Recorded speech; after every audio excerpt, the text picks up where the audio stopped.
মহর নিয়ে কথা হচ্ছে জামাইয়ের সাথে, আমার বাবা মার সাথে পরে হয়েছে। উনি জিজ্ঞাসা করছিল কি দেবেন, আমি বললাম এত দিলে হবে, সাথে সাথে বলছে ওকে আমি রাজি। তাহলে বোঝা যায় যে দেবিদ্দার মানুষ ভালো, আলহামদুলিল্লাহ। আমার প্রিয় ভাইয়েরা, হযরত ওমরের যোগে এই সমস্যা হলো। আমরা আগের জায়গায় ফিরে যাচ্ছি। এই গোপন কথা জানতে চান কেন? আপনাদের মেয়েকে দিয়েছি এবং দিয়ে তাকে বলেছি টাকা দিয়ে তুমি উমরা করবা, আমার সাথে যাবা। বলে যে আমার টাকায় উমরা হলে তো ভালো, তারপর উমরাও নিয়ে গেছি।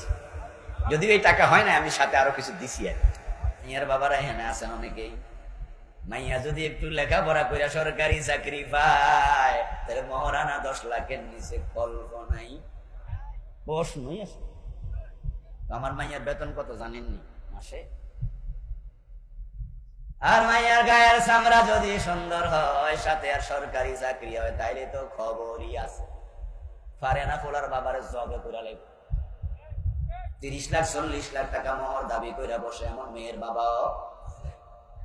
যত দাবি করে যেমন মানুষ কষ্ট দেয় মেয়ের বাবাকে, আজকে মেয়ের বাবারা মোহর দিয়া ছেলের বাবাকে কষ্ট দিচ্ছে। এটাও মোটেও ভালো কাজ না। প্রসঙ্গ যেহেতু আসছে একটু বলি, ভুলে গেলে মনে করে দিয়ে ওয়াজ করবো একটু। আচ্ছা, হকের কথা বলছিলাম আমরা, ওহী আসছে, নবী রাসূল পাঠাইছে, আমরা সেখানে আবার যাবো ইনশাআল্লাহ। মেয়ের বাবারা শুনুন, আপনার মেয়ের মোহর জামাইয়ের কাছে দাবি করে বেশি নিয়েন না। কারণ মোহর নিয়ে যখন বিয়ের আগেই বাঙ্গাসুরা হয়, একটু আলাপ হয়, যদি তখনই আপনি এটা লেবুর মতো কসলানো শুরু করেন, তখনই ছেলের পক্ষ ভাবে মেয়ের বাবাটা বেশি সুবিধার লোক, যে হাত থেকে কসলানো শুরু করছে। ঘটনা কি? তারপরে আপনি ভাবতেছেন এই মোহর দিয়ে আমার মেয়ে বেঁচে থাকবে, বিয়ে যেন তালাক দিতে না পারে, তাই মোহর বাড়াইয়া দাও। লেখালা 10 লাখ, ফোলা দিতে পারবো নি, ও ফাললে ফাললো, না ফাললে না, তালাক তো দিতে পারতো না, ঠিক না? কে চিন্তা আসেনি? ও দোস্ত, আপনি আপনার মেয়েকে মোহর দিয়া বুঝি তালাক থেকে বাঁচাবেন। আজকের এই দিনে মোহর বেড়ে গেছে 2 লাখ 3 লাখ 5 লাখ 10 লাখ 20 লাখ। কিন্তু আজ থেকে 30 বছর আগে, 50 বছর আগে আপনারা যারা বিয়ে করছেন, তখন মোহর ছিল 10,000 20,000 30,000। এবার আওয়াজ দিয়ে বলুন তো, তালাক কি আগে বেশি হয়েছে না এখন বেশি হয়? তো মোহর তো বাড়লো, তালাক ঠেকলো কই? বরং আপনারা এখানে যারা আছেন দাড়ি ফাঁকা মুরব্বী, আপনাদের এমন অনেক ছিল যাদের বিয়েতে কাবিনটাও লিখা হয় নাই।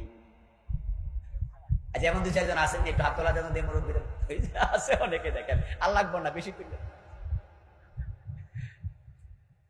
দেখেন লক্ষ্য করে, আজকে তো আপনারা মোহরের টাকার জন্য চাপাচাপি করছেন, ছেলের বাবাকে বাধ্য করছেন, আপনার জামাইকে আপনি জেনাকারী বানাচ্ছেন। কেমনে জেনাকারী? হাদিস থেকে শুনুন। قال النبي صلى الله عليه وسلم من تزوج امرأة بصداق وينبي أن لا يوديه فهو زان أو كما قال النبي عليه الصلاة والسلام। প্রিয় নবী বললেন, যে ব্যক্তি বিয়ে করলো মোহর দেয়া নির্ধারিত অঙ্ক নির্ধারণ করে, কিন্তু মনে মনে ভাবছে আল্লাহ ইউদ্দিহি দিমুনা ফাহুয়া জান, সে জেনাকারীর কাতারে দাঁড়াবে। এখন যে বড় বড় অঙ্কের মোহর লেখে, মাইয়ার বাবাও জানে দিত দিত না, ভোলার বাবাও জানে দিতাম না, বরং উল্টা ভোলারে হেলিকপ্টার দেও, ট্রেন গাড়ি দেও, মোটর সাইকেল দেও, প্রাইভেট কার দেও, বিদেশ পাঠানোর জন্য টাকা দেও, উল্টা যৌতুক দেয়া লাগে। দিচ্ছে যৌতুক, কিন্তু কাগজে লেখছে মোহর। এর মানে কি দাঁড়ালো? ওই যে বিবাহ শক্ত করতেছে। আচ্ছা, আপনার যেই কলিজার টুকরা বিয়ে, তাকে যার হাতে তুলে দিলেন, ওই বেজারে বিয়ার আগে মামলা চিন্তা ঢুকলো কেন? যে তালাক দিলে মামলা দিয়ে দেবো, কিসের মামলা? ওই যে মোহরের 10 লাখের মামলা। আমি জানতাম আত্মা থেকে নাকি আত্মীয় হয়।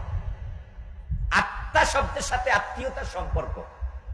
যে আপনার কলিজার টুকরা মেয়েটার আত্মার আত্মীয় হবে, অর্ধাঙ্গ হবে, আপনি শুরুতে ফেস লাগিয়ে দিলেন। পচা চিন্তা মাথা ঢুকলো কেন? আমার ভাগ্নি বিয়ে দেবো, আপন ভাগ্নি, তো বিয়ের অনুষ্ঠানে সরি যে দেখতে যায় ভাঙ্গাচুরা হয়, মেয়ে দেখা, ওখানে মোহর নিয়ে কথা উঠল। মেয়ের পক্ষরে জিজ্ঞাসা করলাম, আমি কত দিবেন? বাবা আছে, দা চাচারা আছে, আমিও আছি, আমি থাকাতে ওনার একটু কথা কমই বলতেছে, বলো তুমি বলো। ছেলের পক্ষ বললো 1 লাখ টাকা। আমি বললাম আলহামদুলিল্লাহ, 1 লাখে দিয়ে ওকে। সাথে সাথে আমার কাকা মারা গেছে, আল্লাহ জান্নাত নসিব করুক, আমার আপন কাকা বলতেছে, বাসা তুমি কিসের আলহামদুলিল্লাহ কয় এত সকাল, আরো কিছু পরে আলহামদুলিল্লাহ কই। আমি কই কি হয়েছে কাকা? কই যে 1 লাখ চলে নিয়ে। তুমি বুঝদা না? কই তুমি এত ফেস, তুমি বুঝদা না এই বিষয়ে? বাবা তুমি একটু চুপ থাকো, আমরা কথা বলতে। আমি তো বুঝি উনি কি বুঝাইতে চাচ্ছে। তা আমি বললাম কাকা বুঝাইলে তো বুঝবো, কি বুঝাবেন এটা কন, তারপরে দেখি বুঝি কিনা।